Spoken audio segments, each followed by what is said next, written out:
Last year, I read an interview with the Oscar-winning actress Olivia Colman about her campaign work on domestic abuse against women.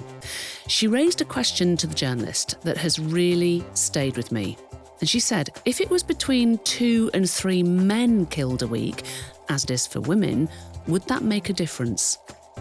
This Friday is International Women's Day, a day to acknowledge how far we've come as women, but also to consider what still needs to be done to accelerate the fight for gender equality. One of the most dangerous issues that many women continue to face today is domestic abuse.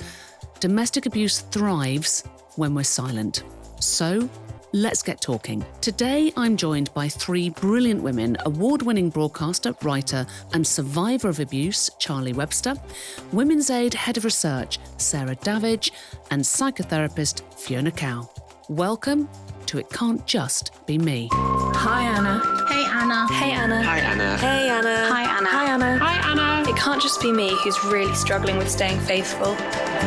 Definitely got menopause brain. I really want children, and he doesn't. I had feelings of jealousy. Just all around the middle, I feel like a Teletubby. And then I hated myself for feeling that way. If you've got any advice. I would really appreciate any advice. It can't just be me. It can't just be me, right? Charlie, Sarah, hello and welcome to It Can't Just Be Me and this International Women's Day special. How are you both today? I'm really great. I'm so glad to be here, and I'm really happy to be talking about such an important topic and to be spending International Women's Day doing this. Well, do you know, thank you, Charlie, because I know that you are particularly rushed today. You're about to board a plane, so we've got precious I chose time. not. I was like, oh no, I'll take a more positive stance rather than be like, well, I'm actually really rushed. I've just come from this and I'm about to go on a plane and go film this. But thank you. We're You did that for me. incredibly grateful to have you. And also, Sarah, how are you? I'm well, thank you. I feel so calm in comparison to Charlie's really eventful day. So I'm probably giving you such chaotic energy sat next to you. It's good to have you both in studio. And, of course, Fiona Kau, welcome back. How are you? I'm very good, thank you. It's good to be here. Very calm psychotherapist in the corner here, very calm. Now, listen, today we are delving into the difficult and triggering topic of domestic abuse. What I want to do, first of all, is start with what we mean when we say domestic abuse. The charity Women's Aid's definition is an incident or pattern of incidents of controlling, coercive, threatening, degrading and violent behaviour, including sexual violence, in the majority of cases by a partner or ex-partner, but also by a family member or carer. Today we're focusing on women as victims, but it is important to say that anybody can be a victim of this crime. Charlie, if we can start with you, we know that home is supposed to be a safe space for everybody, particularly children, but that wasn't the case for you. So can you just tell us a little bit about your story? Yeah, it's so interesting listening to you talk about the definition, and I'm an ambassador for Women's Aid. I'm so proud to be and have been for a long time.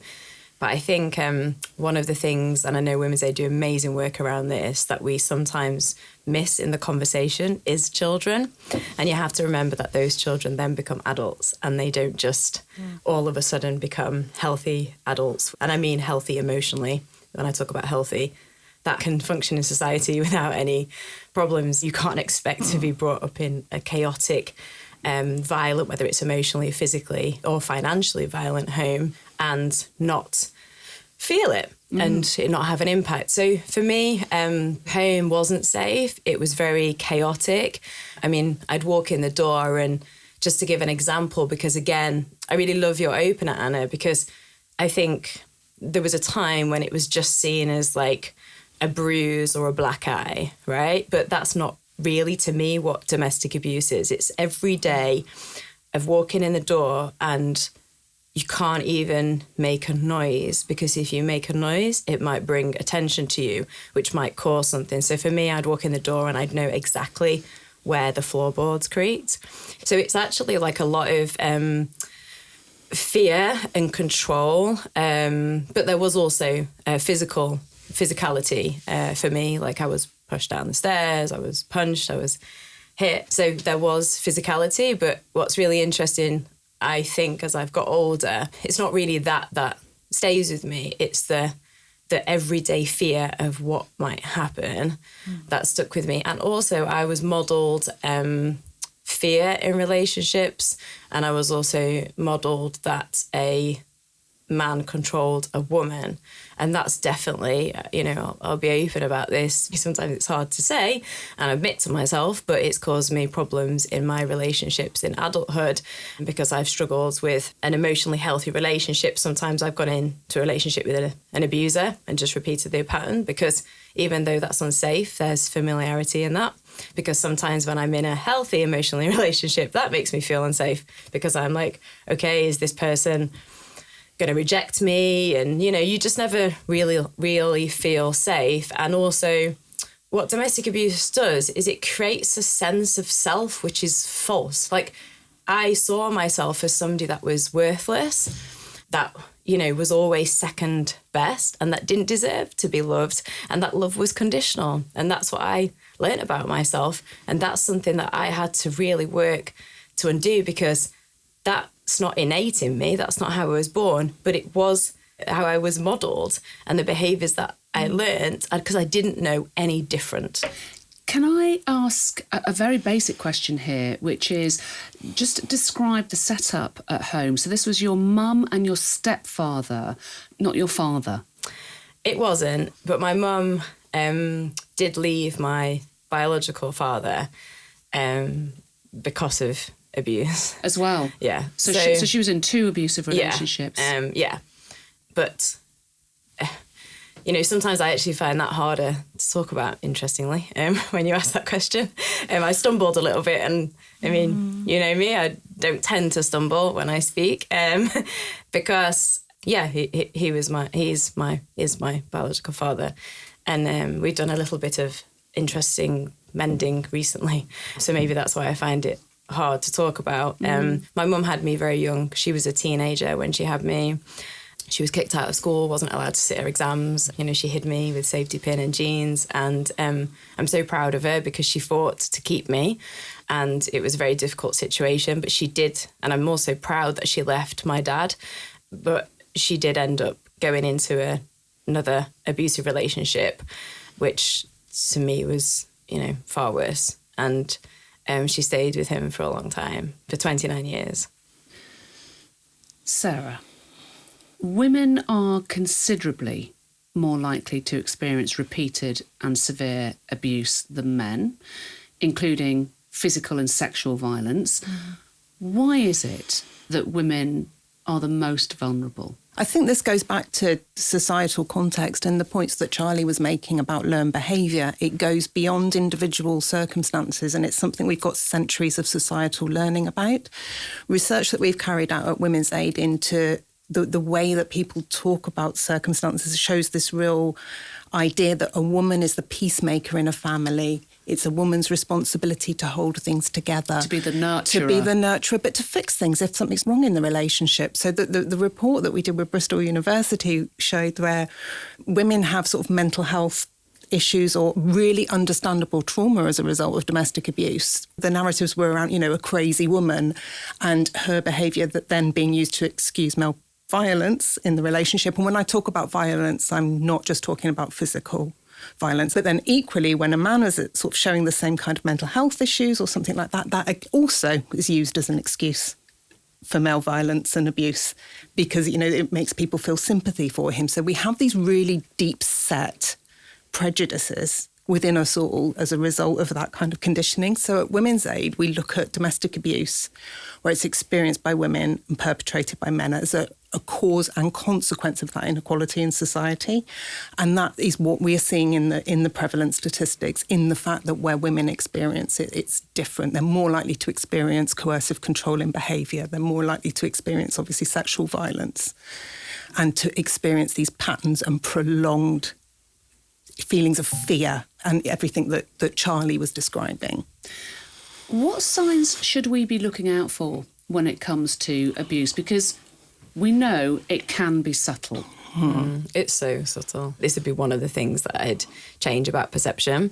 It's so subtle because a perpetrator is never Like, they're never going to be horrible to you the first date or the first time they meet. In fact, they're wonderfully charming. When I first met my stepdad, I was so excited and I was like, oh my God, my mum's so happy. He's so lovely to her, and I just think it's really important that there are red flags, but to understand that it's very subtle, because I think it can be very confusing for people. And I've spoke to a lot of victims and survivors that found it very confusing whether they're actually in a domestic abuse relationship or not. And some of the old-fashioned campaigning, a lot of people would look at the campaigning around domestic abuse or awareness or contact this helpline and go, oh yeah, but that's not me. I mean, like, if I look at my own experiences, some of the red flags were that they were overly charming, that they start to want to see you all the time. It's lovely if somebody really likes you. Just love bombing. Yeah, love bombing. Me and my mum have spoke about this. That's what my stepdad did with my mum. I mean, my mum was pregnant within months and then married again within months to him. And it was that real knight, in shining armour thing with my mum. But then there was red flags, like he started to not want her to see friends, started to comment on what she was wearing. He moved in with us and had like debt. And there was all these different red flags. And I think there always is, but it's so hard to spot, especially if it's a vulnerable person that just feels they want to be loved. And I think that was my mum. She just wanted to be loved, and she wanted me to have a stable family, and it blinds you sometimes. I think so. I think that's a really good point that you make there about not seeing yourself when we talk about red flags. So I think a lot of survivors talk similarly to Charlie about this treading on eggshells.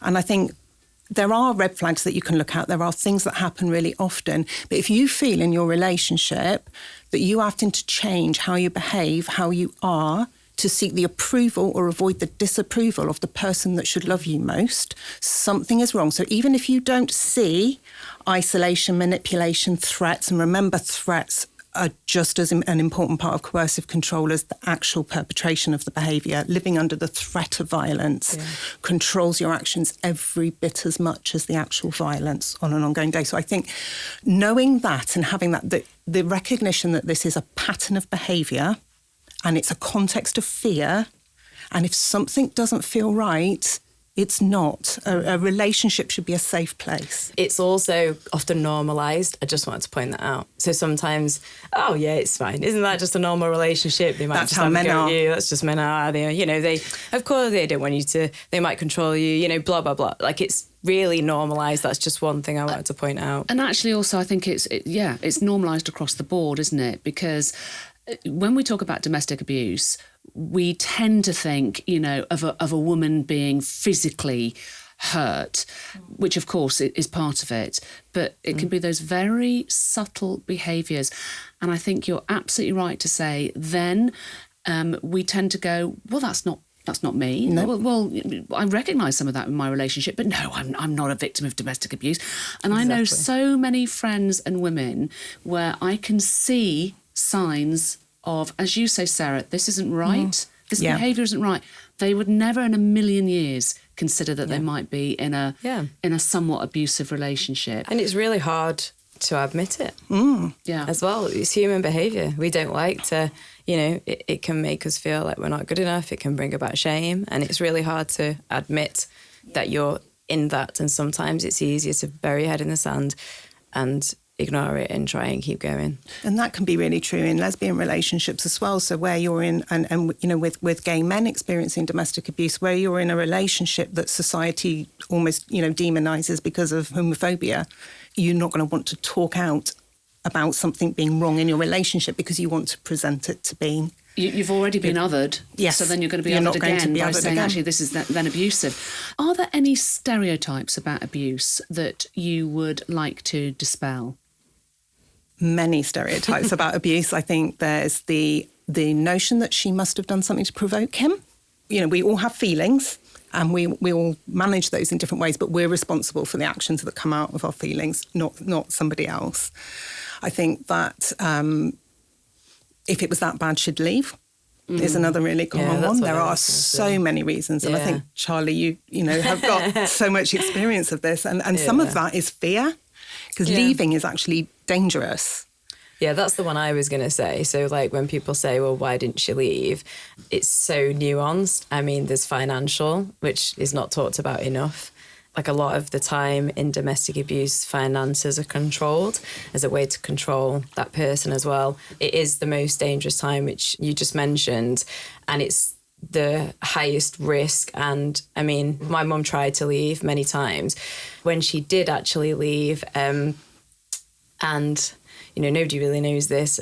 I do write a little bit about it in my book, but that was really the most horrific time, and there was police involved, and he did want to kill her. So clearly, for a lot of women, it can be extremely unsafe to leave without the right support. And also sometimes I think we forget the role of love within that as well, because I imagine that a lot of women say, well, I know a lot of women say, but I love them and I'm waiting for it to get better. And when it's better, it's great. So we don't fall in love with an abuser. We fall in love with somebody who then becomes abusive. And that's the way it comes. So it's difficult to lose that. Also, it's never always bad. That's really important to remember. So there's good times within it and there's charm within it. And that's why it's so hard to leave, because the next day it'll be wonderful. And that's why it's so hard to leave as well. Yeah. I think now is a good time to bring in our psychotherapist, Fiona Kau, for her insight. Fiona, when people come into your clinic having been in abusive relationships, how are you seeing the impact on their lives? How does it impact them? It has such a massive impact. I think in terms of mental health, people often experience a lot of depression, anxiety, low self-esteem. Sometimes it can be PTSD from the trauma, distrusting the world, distrusting others, distrusting themselves. So it's a really, really hard place to be in. And are you also seeing the pattern that we're discussing here about those people going, well, you know, when it's good, it's great, and perhaps it will get better. Are you seeing a lot of that self-questioning? Absolutely. So often there's this trying to leave several times, going back into the relationship. And very often as a therapist, I need to hold that as well and work with them together through going back. It can be really frustrating for outsiders. Yes, it must be. To go through that. It must be that with the stories you're hearing with your clients of, you know, clearly abusive behaviour, and then they end up going back. That is really hard. I show up no matter what, right? I show up for my clients because that's the place I think you need to hold for people who have experienced domestic abuse, is that my attention is not conditional. You know, you show up how you are and who you are, and we talk about this, and I'm not going to judge you for going back because I understand all the dynamics behind you going back, but I'm going to try and support you in whatever you need now. This leads us on to our listener dilemma, and this is from a woman who had an emotionally and physically abusive partner when her daughter was young. And now that her daughter is older, she's looking for advice. Hi, I wondered if you could help me with this problem I'm trying to figure out. So I split up with my partner when my daughter was a couple of months old. She's almost 16 now, and we haven't seen him since she was a baby. The reason I left and stopped contact was because he was emotionally and physically abusive towards me, and I didn't want her to grow up in an environment that was destructive and difficult. I wanted her to be surrounded with people who love her and not have to deal with any of that. So I always said that if she wanted to get in touch with him, I would do my best to make that happen, because I feel it's her right, whatever else happened with us. And I'd go by what she needed. So she said she wants to get in touch this summer. Now, I haven't heard from him. I emailed him recently and asked for some photos so that she could, if she wanted to, when she wanted to, have that information. And I do really want to support that, because I feel like it's important to her, obviously. But on the other hand, she's very vulnerable in lots of ways. There have been a few, the time of that, being 16 and going through exams and everything, and also just there have been a few eating related things lately. And I just know that he can be quite manipulative, and I feel like it could be incredibly dangerous. But on the other hand, I'm kind of have this guilt, even though I feel like I did the right thing. You know, I feel a tremendous sense of guilt, and I don't feel it would be right to say no if that's what she really wants. But again, it's very difficult, and I just want to do what's right for her. So any advice would be great. So, at the heart of this dilemma are listeners asking if she should allow her daughter to have contact with this man that we're assuming is her father. Now, before we get into this, as a duty of care, we need to say that this situation is nuanced and any response we give now should not be taken instead of professional support. With that said, Sarah, what are your immediate thoughts on this? It's such a dilemma, isn't it? I think we've talked a lot about the impact of domestic abuse on children and young people, and you know, had her daughter grown up in that relationship, she would have experienced that in a very real way. So there's, I think, something about support and validation to the listener. And I think there's a wider reflection on the importance of having conversations with our young people about what a healthy relationship looks like.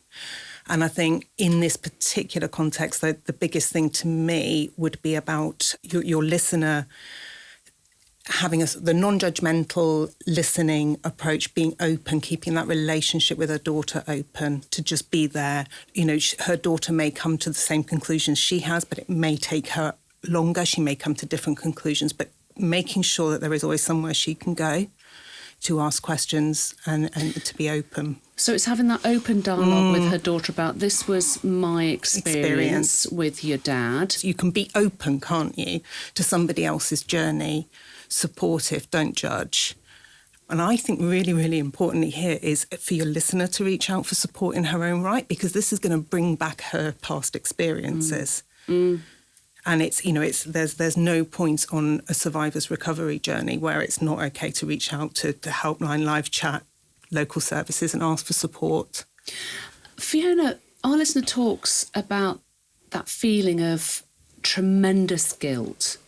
Why do you think she's feeling guilty? I mean, from what I hear, what I think this listener is feeling guilty about is that potentially having deprived her daughter of having grown up with a father, but she had to make this decision to keep her and her daughter safe. But as a mother, and probably what society kind of mirrored for her, is that the ideal is a child grows up with two parents. And she had to make that decision to exclude the father from their relationship. So I think that the guilt is about that. Charlie, does this resonate at all with your lived experience of feeling guilty? Or did your mother, actually you wouldn't have felt guilty, but did your mum feel guilty?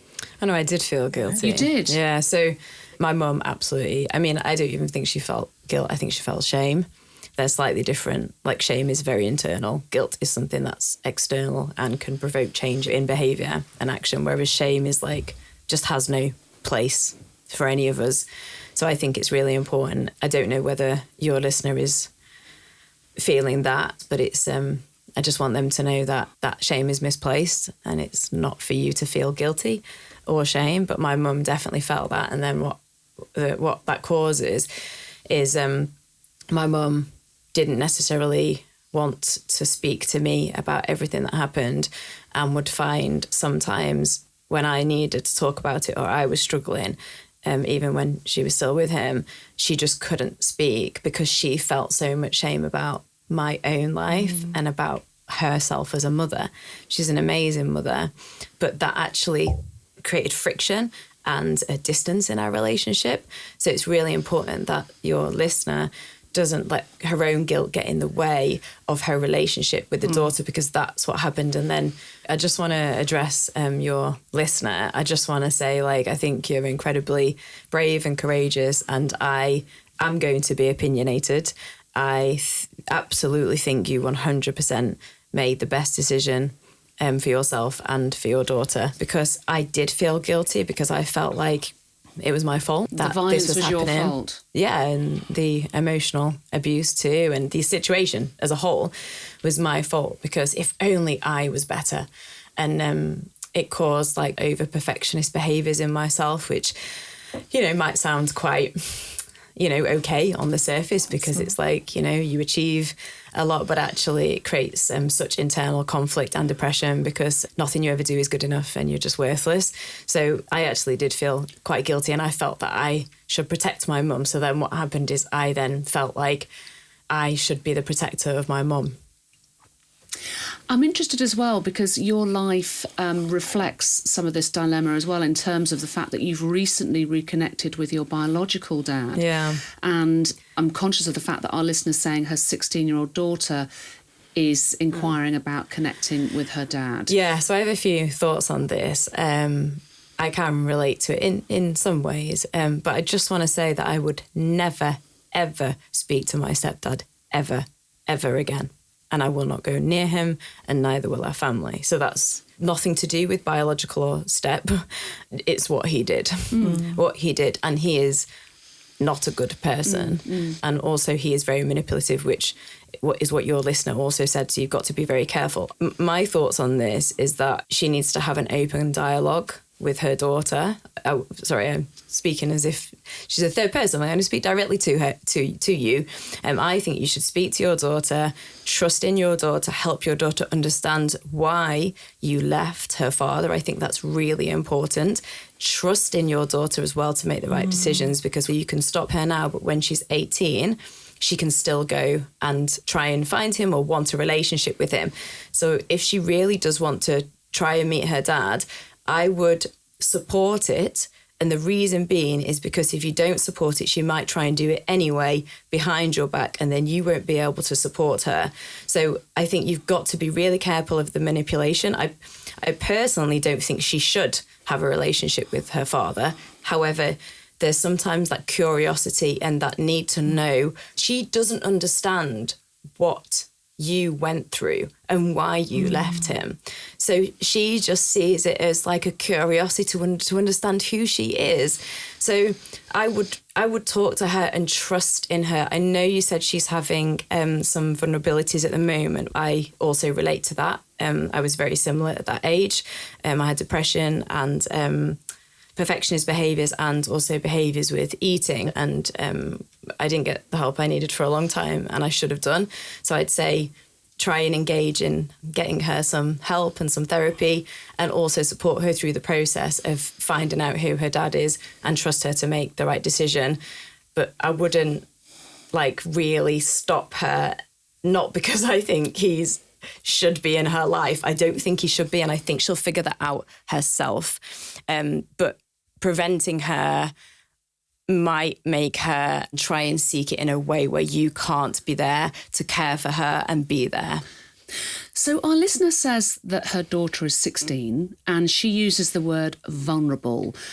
Fiona, why do we think that her 16-year-old daughter is vulnerable in this case? I think in this case, it's probably about age. It's probably considering, that she's 15 going on 16, that she hasn't had experience of relationships, that she currently is a teenager. There might be lots of figuring out with her regards to her identity, which is why I think it's no coincidence that she wants to meet her biological father now, because this is a huge part of our identity, is getting to know where do we come from and who are these people that shaped us or didn't shape us. So I think, and then the listener also mentions kind of problems with eating, which is a problem many people face at that age. So it's a lot to do with self-esteem and who am I in my community, who am I with my peers. So it is such an age where we're still molded by so many aspects. Being in a relationship with a person, what kind of relationship it may be, that is manipulative, can pose a risk. And actually that leads me on to the idea, Sarah, that, how aware are teenagers in the UK at the moment when it comes to healthy relationships? I think not as aware as perhaps we'd had assumptions that they were. We did a piece of research at Women's Aid last year looking at attitudes and influences around healthy relationships in children and young people, which showed us that actually some of the attitudes that underpin domestic abuse, there was still a level of tolerance in our younger generation. So it's as important as ever that we're having those conversations with children and young people. The piece from last year showed a correlation with exposure to online influences. So we used Andrew Tate as a proxy for misogynistic content, but he is not the only misogynistic content out there. It's that kind of influence of pornography online. So where we're not having frank, open conversations with our children and young people about what a healthy relationship is, about what sex is in a healthy relationship, they're finding it out somewhere else. Legislation is incredibly important when it comes to preventing domestic abuse, isn't it? But it's also this cultural shift that we need to see in our society. It's about education, isn't it? As you said, mirroring and reflecting what is a healthy relationship. Right. And as you say, when it comes to sex as well, what's normal, healthy, happy sex? Finally, is there anything else that you would like to advise this listener to do in this situation? Yes, so I think I would definitely back up what Charlie and Sarah have been saying about keeping the communication open, about, making sure that the daughter doesn't feel she's put into a position where she has to do it behind her mom's back. And I think she has every right to want to meet her father, to want to find about what he's like, and also form her own opinion, because she is a teenager right now. She is individuating from her mom. She might not take everything that her mom says at face value, and she needs to make her own experiences in relationships. So I think it would be really important to allow that contact. Maybe be careful around, the setup that you do it in. Could be only in public places. Don't let her go to his home alone. Maybe have a mediator. So there's many things to do that you can make sure the daughter can make her own experiences safely. Because if she is denied that experience, then she will most likely go and do it on her own. And then the danger is that she then feels like she has to hide it from her mom. And it would be so good that she can come home and say, oh, he said this really odd thing, I don't know what to feel about this. And then they can talk about it. And the mom can then share her experiences as well. Let's talk a little bit about how our society views the victims of domestic abuse. We know that less than 24% of domestic abuse crimes are reported to the police. Sarah, why is that? That's extraordinarily low. It's really low, and there's a raft of reasons for it. People can be not sure that they'll be believed. I think it's one of the most common reasons that we hear when we ask that question of survivors in our research. There are also, particularly for black and minoritized women, they're even less likely to report to the police, and there can be fear of racism both towards them and towards the perpetrator of a disproportionate response.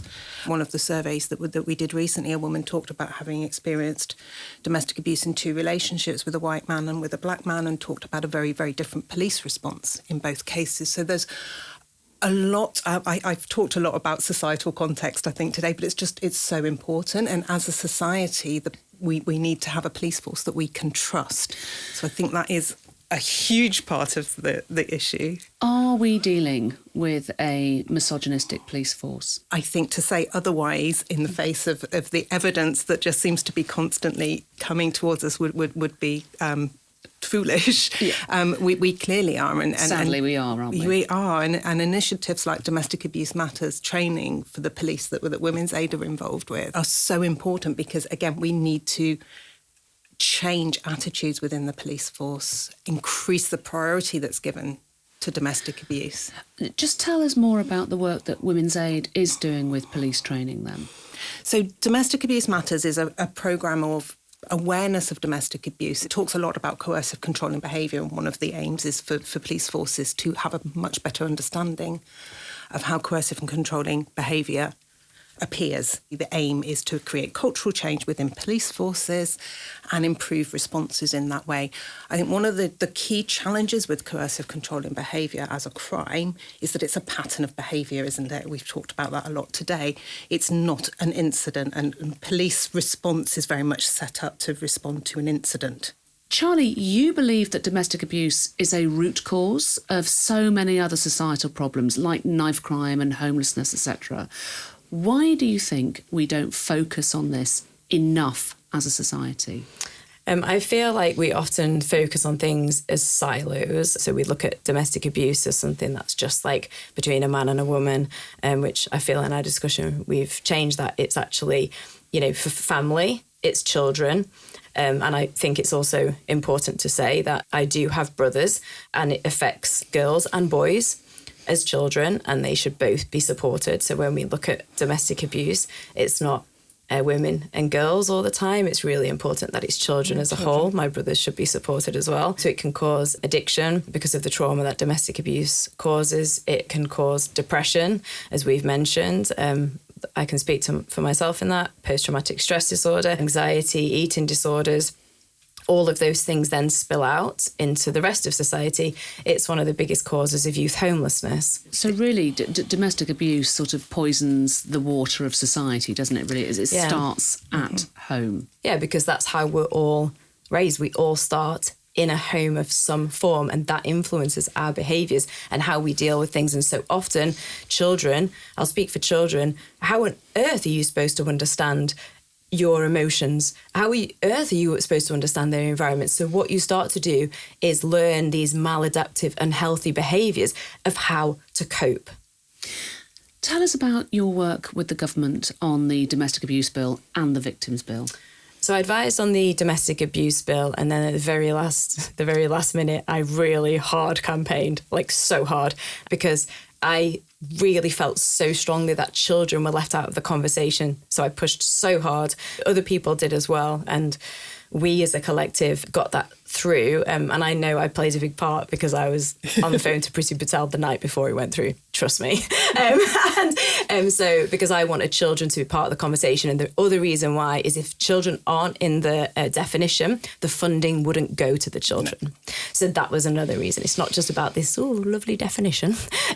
There wouldn't be resources that go to the children. So that's why the bills are important, because that's where the funding goes. The victims bill, which you mentioned, is currently in the House of Lords. And at the moment, it's not going to make that much of a difference if they don't back it with funding. So at the moment, it's a great piece of paper and it looks great, but there needs to be funding underneath it so that victims and survivors get specialist support services and not just rely on charities like Women's Aid, who are already at capacity. So you're continuing to campaign and lobby. Sorry. Yeah, you can tell because I'm like change it. I am. I'll try. Your new book, Why It's Okay to Talk About Trauma, outlines how it's possible to, in inverted commas, grow after trauma.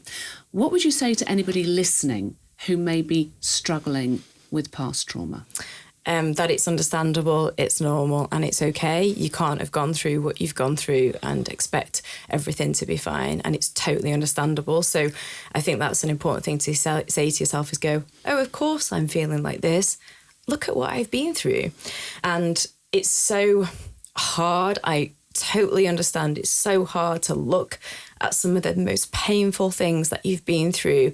But actually, to me, that is how you understand, you process, and you work through the trauma. And it's really important that we work through our past and what we've been through to be able to kind of accept ourselves. Because within myself, and accept is very hard, within myself, I had this like constant conflict. Like I felt like if people knew what I'd been through, then they would never speak to me. They would never want me to be on a podcast. They would never love me. They would never want to be my friend if they found out about my past. And so I hid it and became very ashamed of it. And as part of that, became very ashamed of myself.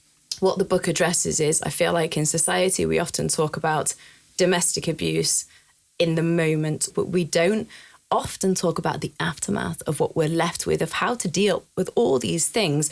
And that's very much what my book addresses is, you know, you're out of the unsafe situation, but your mind doesn't understand that you're safe anymore. And you have to learn how to feel safe again, how to trust again, and how to trust yourself as well is really important. Thank you, Charlie. Fiona, how can people survive and then go on to grow out of trauma? I think it's so interesting. We are so resilient as people. It's incredible to see and to hear stories of people who have recovered and what we actually can endure. So I think the first step always is acknowledging, realizing that you have experienced trauma, that you have experienced abuse. Then it's about getting the right support. It can be in therapy, it can be in groups, it can be in your community. There's many ways of getting support. We've mentioned many areas before today. And then hopefully, you know, as you start healing, as you start speaking about your trauma, some might achieve what we call post-traumatic growth. So it's kind of that making meaning, finding purpose from your experience. Doesn't mean that you say it was a good experience, but maybe if you become an ambassador or you start helping other people, and this can give you meaning about your experience. Not everyone will experience meaning, not everyone will experience growth from their trauma. So it's really important. We can't force that onto people. But I think in order to continue living a meaningful life, it's really important to make sense of your experiences, gain a deeper understanding, connect the dots, and then hopefully you can grow from that. Finally, Sarah, how can we support somebody who we think may be the victim of domestic abuse, and what resources are there available? So in terms of resources, I will refer listeners to the Women's Aid website in the first instance. We have a directory there which lists national helplines, regional helplines, all the local services that are available. You can also find live chat if you prefer to communicate in that way, or a survivors forum if peer support is what you're looking for. So there's a raft of support available for everybody. There's the National Domestic Abuse Helpline, there's the Respect Helpline for male victims, the Gallup Helpline for LGBTQ people, and a raft of local ones as well. In terms of if you know somebody or you think you know somebody who's experiencing domestic abuse, I think the single most important thing you can do is be there, keep those lines of communication open, don't judge, listen, validate, believe, and don't expect somebody to necessarily leave straight away. I think we've talked about that today, and it's so important. It's a journey. And a survivor is the expert in her own safety. So being there and keeping that channel of communication open, and look after yourself. Domestic abuse affects friends and family as well. Charlie Webster, Sarah Davidge, it's been a pleasure to have you both on the show. Thank you for everything that you've shared with us today. But most of all, thank you for your sustained work to prevent domestic abuse and to protect women and indeed everybody from violence. And of course, Fiona Kau, thank you for giving us your psychological expertise as well. If you've been affected by domestic abuse or you would like more information, visit the UK Women's Aid page to speak with a support worker. We'll leave a link to the website in the show notes. I'll be back next week for another episode of It Can't Just Be Me. In the meantime, please continue sending your voice notes. You can get in touch at itcan'tjustbeme.co.uk, or you can email me at itcan'tjustbeme@podimo.com.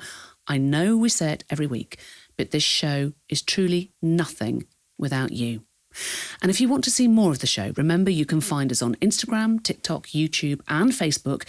Just search for It Can't Just Be Me, because whatever you're dealing with, it really isn't just you. From Podimo and Mags, this has been It Can't Just Be Me, hosted by me, Anna Richardson. The producers are Laura Williams and Christy Calloway-Gale. The executive producer for Mags is James Norman Fife, and the executive producers for Podimo are Jake Chudnow and Matt White. The editor is Palama Kaufman. Don't forget to follow the show, or for early access to episodes and to listen ad-free, subscribe to Podimo UK on Apple Podcasts.